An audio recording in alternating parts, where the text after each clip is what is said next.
Bismillahirrahmanirrahim. Assalamualaikum warahmatullahi wabarakatuh. Alhamdulillahirabbil alamin. Wassalatu wassalamu ala asyrofil anbiya'i wal mursalin, nabiyina wa habibina Muhammadin wa ala alihi wa sahbihi ajmain wa man tabi'ahum bi ihsani ila yaumidin. Amma ba'du. Segala puji hanya milik Allah, Rabb semesta alam. Solawat dan salam tercurahkan kepada Nabi dan utusan paling mulia, Nabi dan kekasih kita Muhammad sallallahu alaihi wasallam, kepada keluarga, sahabat-sahabatnya, dan kepada siapa saja yang mengikuti mereka dengan baik hingga hari pembalasan. Marilah kita bersolawat kepada junjungan kita Nabi Muhammad sallallahu alaihi wasallam. Allahumma sholli ala Sayyidina Muhammad wa ala alihi Sayyidina Muhammad. Sahabat yang dirahmati Allah, ada 10 sifat buruk yang wajib dijauhi setiap muslim. Karena hal ini tercatat sebagai hal yang amat dibenci oleh Allah Subhanahu wa Ta'ala. Menurut Imam Al-Asqani, beliau menyebutkan ke-10 sifat tersebut harus segera ditinggalkan, sebab akan menghancurkan semua amalan yang telah kita lakukan. Sedangkan Syekh Muhammad Nawawi Banten dalam karyanya Nasaihul Ibad, beliau merujuk penjelasan dari Imam Ibnu Hajar Al-Asqalani. Beliau menyebut bahwa sifat-sifat buruk yang dibenci oleh Allah sebenarnya lebih dari 10. Menurut Syekh Muhammad Nawawi Banten dalam Nasaihul Ibad, ke-10 hal ini adalah sifat yang paling dibenci dibandingkan hal yang lainnya. Nasaihul Ibad adalah sebuah kitab yang berisikan tentang nasihat, anjuran, dan peringatan untuk hamba-hamba Allah Subhanahu wa Ta'ala. Lalu apa saja ke-10 sifat tersebut? Berikut adalah 10 sifat yang paling dibenci Allah Subhanahu wa Ta'ala dan perlu dijauhi oleh setiap muslim. Yang pertama, kebahilan orang kaya. Sifat bakhil melenyapkan sifat kemanusiaan dan menetapkan sifat kebinatangan. Bakhil secara bahasa berarti kikir atau pelit. Bakhil merupakan sifat yang harus dihindari oleh setiap umat muslim. Alasan sifat tersebut harus dihindari karena merupakan perilaku tercela dan berakibat buruk di dunia maupun di akhirat. Kebahilan adalah penyakit rohani yang dapat menimpa kepada orang yang selalu mementingkan sifat keduniawian, seperti cinta harta dan merasa kekayaan adalah miliknya sendiri, dan takut berbagi dengan orang lain. Lalu yang kedua, kesombongan orang fakir miskin. Terkadang ada orang yang kondisi ekonominya tidak menyenangkan, atau istilah dalam syair lagu sering diucapkan dengan kalimat miskin harta. Tapi orang itu berperilaku sombong dan juga angkuh.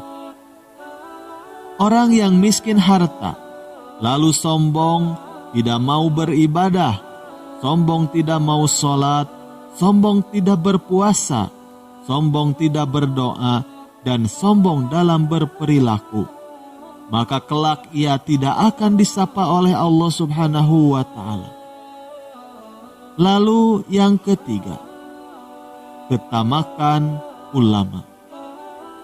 Tidak sedikit ulama yang terjebak gemerlapnya harta dan kekuasaan, sehingga kerakusannya terhadap dunia membuatnya berani menjadikan agama sebagai barang komoditas yang dijual belikan pada penguasa.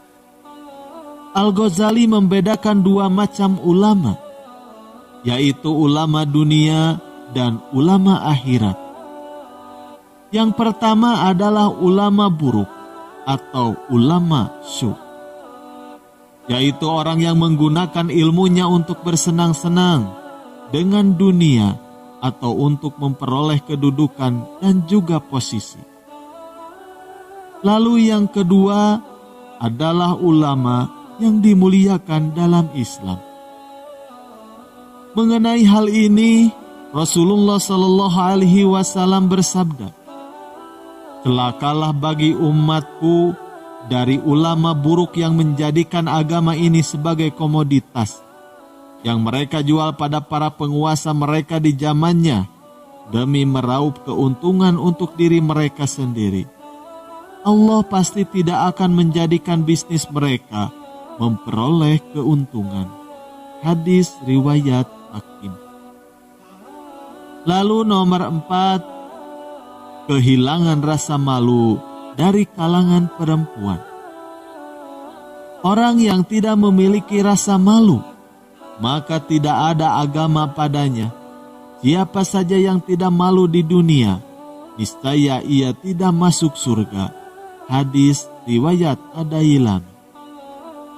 Lalu yang kelima, cinta dunia atau hubu dunia bagi orang-orang tua setengah baya ke atas.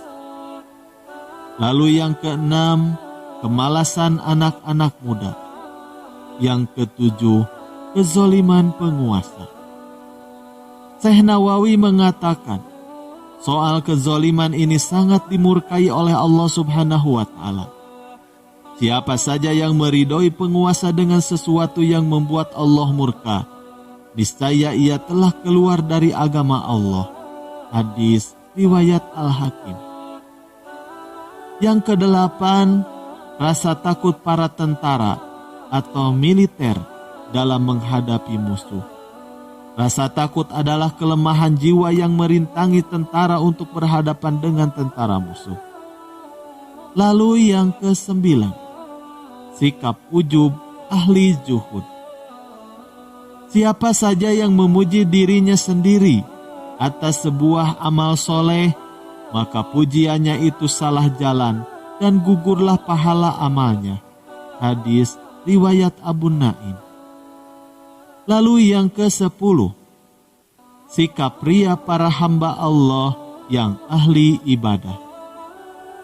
Dalam suatu hadis yang diriwayatkan oleh Ad-Dailami, beliau menyebutkan, waspadalah kalian mencampur ketaatan kepada Allah dengan menyukai pujian manusia karena dapat menggugurkan amal kalian.